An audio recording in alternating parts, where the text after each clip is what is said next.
नमस्कार दोस्तों, मैं राकेश वर्मा आप सभी का स्वागत करता हूं आपके अपने परिवार एसएन गुरुकुल पर। साथियों, आप और हम सभी इस बात को लेकर के खुश हैं कि बिहार के शिक्षा जगत से आतताई युग का लगभग अंत हो चुका है और अब बिहार के शिक्षा विभाग में अपर मुख्य सचिव के रूप में जो कार्यभार संभाले हैं वे बेहद ही नेक दिल इंसान हैं जो अपना पूरा जीवन, सादा जीवन, उच्च विचार के मार्ग पर चलते हुए अब तक उन्होंने बिताया है। उनके कहीं से भी जेहन में यह नहीं है कि वे इतने बड़े अधिकारी हैं, तो इसका उन्हें अपने आप में घमंड या फिर भौकाल सा कुछ भी नहीं है। आपको सामान्य जो हम और आप जीवन जीते हैं, जिस प्रकार से फुटपाथों पर बैठे अपने किसान भाइयों से सब्जी खरीदते हैं, वैसे वो भी खरीदते हैं। जिस प्रकार हम और आप फुटपाथों पर लगे ठेला से कुल्फी खाते हैं, गोलगप्पे खाते हैं, चाय पीते हैं, वैसे वे भी आपको देखने को मिल जाएंगे। जिस प्रकार हम और आप चलते फिरते ठेलों पर रखे हुए डब्बे में से जो है पानी निकाल करके जग से पी लेते हैं, उसी प्रकार उन्हें भी आप देखते होंगे। जिस प्रकार हम और आप रिक्शा वाला से, ठेला वाला से बात कर लेते हैं, उस प्रकार उन्हें भी आप देखने को मिल जाएगा। तो इस प्रकार एक नेक दिल इंसान जो है हमारे शिक्षा विभाग के अपर मुख्य सचिव के तौर पर अब विराजमान हो चुके हैं। साथियों, इनका जो है अतिरिक्त कार्यभार के तौर पर यह जिम्मेदारी दी गई है। मुख्य रूप से यह बिहार सरकार के मुख्य सचिव हैं और बिहार कैबिनेट के भी अपर मुख्य सचिव के तौर पर ये कार्यरत हैं। तो जिस दिन एस के पाठक को जाना था, उसी दिन उन्होंने कार्यभार संभाला। लगभग 11 बजे दिन में शिक्षा विभाग के मुख्य कार्यालय में गए। वहाँ पे के पाठक पहले से इनके स्वागत के लिए तैयार थे। दोनों रूबरू हुए, एक दूसरे से बातचीत किया, जो है अवगत हुए क्या कुछ चल रहा है, क्या कुछ बाकी है। कुछ देर तक इन दोनों में बातचीत हुई, विचारों का आदान प्रदान हुआ। उसके बाद अदला बदली पदभार का हुआ और के पाठक वहाँ से निकल गए। के पाठक का जो बोर्ड लगा था वह उस कार्यालय के बाहर से गेट पर से उसको हटा करके एस सिद्धार्थ का जो है वहाँ पे बोर्ड लगा दिया गया। उसके बाद से सारे कार्यालय स्टाफ से वे रूबरू हुए, उनसे मिले, उनसे परिचय किया, कुछ देर तक वहाँ ठहरे। उसके बाद वे शिक्षा मंत्रालय में जाकर के शिक्षा मंत्री से उन्होंने मुलाकात किया और शिक्षा मंत्री से भी लगभग आधा घंटा बात कर और सभी शिक्षा विभाग से जुड़े हुए लगभग मुद्दे पर उन्होंने बात कर और सबसे अवगत हुए हो। उसके बाद से जो है उन्होंने वीसी किया, सभी डिस्ट्रिक्ट मजिस्ट्रेट के साथ, डीओ के साथ वीसी करके उन्होंने पूरे जिला भर से जो है हाल चाल लिए कि कहाँ पे क्या कुछ चल रहा है। क्योंकि भीषण गर्मी में पूरे बिहार भर के बच्चा से लेकर के बूढ़ा तक जो है सामान्य आदमी से लेकर के जो अधिकारी, पदाधिकारी एवं अन्य गणमान्य लोग हैं, उन तक सबको पता है कि क्या शिक्षा जगत का हालिया है। शैक्षणिक संस्थानों का, सरकारी विद्यालय में पढ़ाने वाले शिक्षक, शिक्षिकाओं, शिक्षकेतर कर्मचारियों, निरीक्षक कर्मियों, छात्र छात्राओं, उनके अभिभावक, परिजन किस प्रकार से खौफ भरा जिंदगी जी रहे हैं, तो इन सबसे वो रूबरू हुए। अब सबसे बड़ा जो एक टीम वर्क का जो कार्य होता है और एक नेतृत्वकर्ता की उसमें जो अहम भूमिका होती है, तो उस अनुरूप वे कार्य करने का प्रयास कर रहे हैं। वह के पाठक के मार्ग से बिल्कुल ही इतर सिर्फ एक अपने आप को लीडर की भांति जो है देख रहे हैं और सब पूरे टीम के जितने भी खिलाड़ी हैं उन सबसे राय मशवरा करके, उनके आचार विचार का आदान प्रदान करके उनसे रूबरू हो रहे हैं।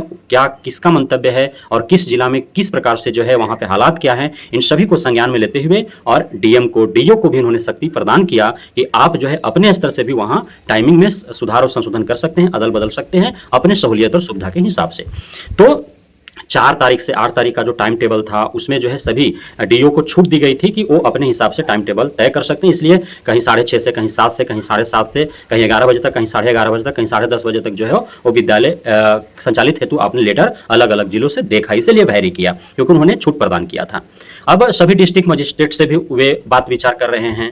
8 तारीख के बाद 9 मई से जब विद्यालय खुलेंगे तो विद्यालय का समय सारणी क्या होगा, या फिर जिस प्रकार से मौसम कहर बरपा रहा है, जिस प्रकार से घटनाएं घट रही हैं, दिल दहला देने वाली घटनाएं हैं, अमानवीय है, अनैतिक है और ये सिर्फ हो रहे हैं तो शिक्षा विभाग के आला अधिकारियों के गलत नीति नियम, दिशा निर्देशों के कारण। तो यह पूरी तरह से अवगत हो चुके हैं एस सिद्धार्थ साहब, इसलिए डिस्ट्रिक्ट मजिस्ट्रेट से वे राय मशवरा कर रहे हैं कि आखिर 8 के बाद जब विद्यालय खुले तो खुले या फिर गर्मी की छुट्टी दे दिया जाए कुछ दिनों के लिए, या खुले तो समय सीमा क्या होना चाहिए, समय सारणी क्या होना चाहिए विद्यालय में। तो इस प्रकार की जो है पूरे जितने भी बिहार के 3800 जिला के डीएम हैं, डीओ हैं, डीपीओ हैं, सबसे जो है राय मशवरा लिया जा रहा है। चूंकि आप सभी ने देखा कि 28-29 मई को जो है औरंगाबाद, नवादा, मुंगेर, कैमूर, गया के जो डिस्ट्रिक्ट मजिस्ट्रेट थे उन्होंने बिहार के मुख्य सचिव को जो है पत्र लिखा था। मुख्य सचिव तो सिद्धार्थ साहब थे, तो इनको पत्र लिखा गया था, बिहार सरकार से अनुरोध किया गया था कि इन जिलों में भीषण गर्मी है, गर्मी का प्रतिकूल प्रभाव पड़ने के वजह से जो है आम जनमानस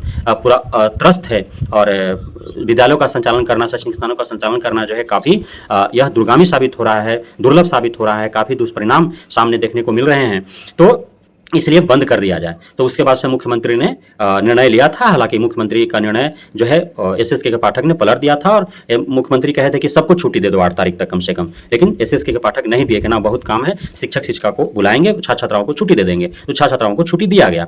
तो उस समय सिद्धार्थ कुछ कर नहीं सकते थे। 8 तारीख तक के लिए जो है शिक्षा विभाग से पत्र जारी हो गया था, तो 8 तारीख तक तो ऐसे ही परिणाम भुगतना होगा। लेकिन 9 तारीख या 10 तारीख से जब विद्यालय पुनः खुलेंगे तो उस समय से जो है सिद्धार्थ साहब फैसला लेने के लिए स्वतंत्र हैं। तो इस हेतु जो है सभी डीओ और डीएम से जो है वो मांगा गया है उनका राय कि आखिर आप बताएं कि आपके जिला में क्या स्थिति है, गर्मी का क्या प्रभाव है, विद्यालय संचालित करने में जो है वो सहूलियत होगी अथवा नहीं, किस प्रकार से दुर्गामी और दुष्परिणाम जो है होने वाले हैं।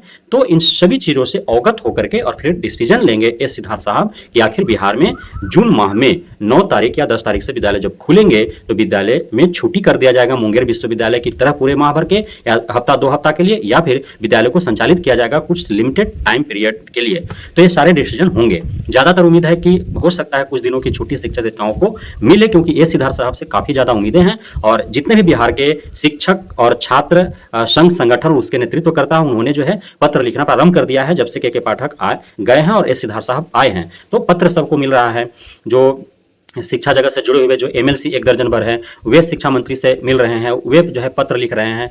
तो हर तरफ से दबाव बनाया जा रहा है। तो ज़्यादा उम्मीदें हैं कि सिद्धार्थ साहब जो है फैसला ले लें कि गर्मी की छुट्टी कुछ दिनों के लिए बिहार के सभी विद्यालयों में कर दिया जाए, पूर्णतः शिक्षक शिक्षिकाओं छात्र छात्राओं सभी के लिए। तो हमारा बेसब्री से इंतजार है कि सिद्धार्थ साहब का यह फैसला भरा पत्र जो है कब जारी होता है। आप इंतजार करें और पूर्ण विश्वास रखें सिद्धार्थ साहब जरूर ही न्याय दिलाएंगे और आप सभी का मनोकामना जो है पूर्ण होगा। इस भीषण गर्मी में आपको कुछ दिनों के लिए अवश्य ही राहत मिलने वाला है। बहुत बहुत धन्यवाद आप सभी साथियों का हमारे साथ जुड़े रहने के लिए, बने रहने के लिए, इतना प्यार देने के लिए, भरोसा बनाए रखने के लिए। जय हिंद।